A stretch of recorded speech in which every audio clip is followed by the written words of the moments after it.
Want to upgrade your bike's performance without breaking the bank? Let's talk about the Ninja Star. Okay, not a real Ninja Star, but your front sprocket. And tweaking it might be the fastest, cheapest performance mod you can make. And it plays a huge role in how your bike accelerates and how fast it can go. By changing your gearing, you can totally transform your ride's feel. Quick physics refresher. A bigger rear sprocket gives you more torque. Basically, more power to the wheel with less effort. But there's a trade-off. Slower top speed. Shrinking the front sprocket does the same thing, just with fewer parts and often less hassle. Here's a rule of thumb. 1 tooth down on the front equals about 3 teeth up on the rear. That means faster acceleration, but yeah, your top speed will drop a bit. Should you change the front or the rear sprocket? Well, each has its perks. Swapping the rear sprocket gives you more precise tuning. Each tooth makes a smaller change. But swapping the front is quicker, cheaper, and might not even need a new chain if you're just changing 1 tooth. Now, some riders say, always change the chain and sprockets together. Why? Because they wear in sync. But if your chain's still in good shape, changing just the sprocket, especially the front, is usually fine. Just keep in mind, smaller front sprockets are more chain friction, faster wear. But wait, don't motorcycle companies already get this stuff right? You'd think so, but nope. Many stock bikes come with conservative gearing, usually to reduce noise or emissions.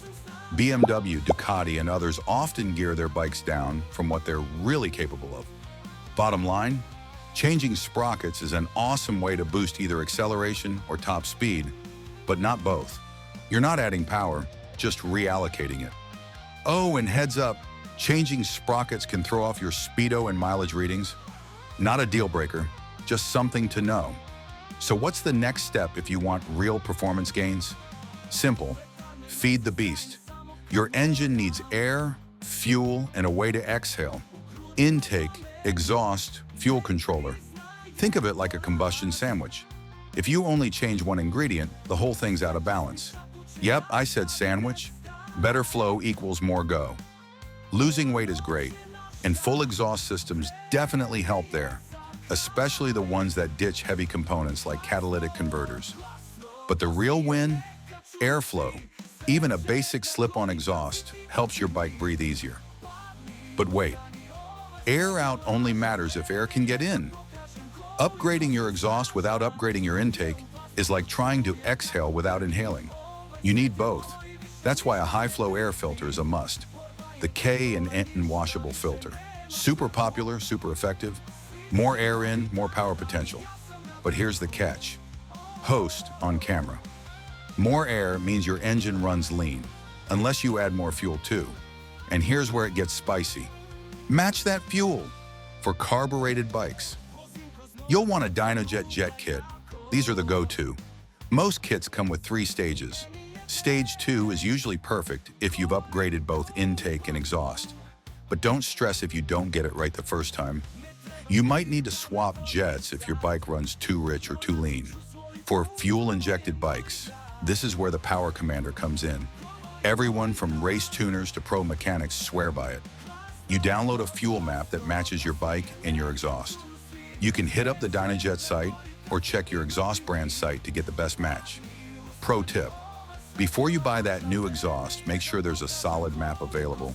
If not, you'll need a custom tune, and that can cost over $500 easy. Next up, wheels, specifically lighter ones. Lighter wheels spin up faster and change direction easier. That's physics. Less angular momentum means quicker turns. They also grip better. A lighter wheel reacts quicker when it hits a bump. It jumps up with less force, which means your suspension can keep the tire planted. Hello, better traction. But there's a trade-off. Lighter wheels can be weaker. Thin metal equals more flex or even bends if you slam into a pothole. And top-tier lightweight stuff, like carbon fiber, not cheap. Better brakes, faster rides. Last upgrade for today, your brakes. Sounds weird, but hear me out. Stopping faster means you can ride harder. Steel braided brake lines. You can use stainless steel lines from Galfer. Unlike rubber hoses, they don't expand under pressure. That means when you squeeze the lever, the force goes straight to the pads. More power, more control. Also swap in better brake pads. Better pads equals more bite. Combine that with steel lines and suddenly your braking is sharper, more responsive, and more confidence-inspiring. Which of these mods is next on your bike? Drop a comment below and let me know. And don't forget to like, subscribe, and turn on notifications.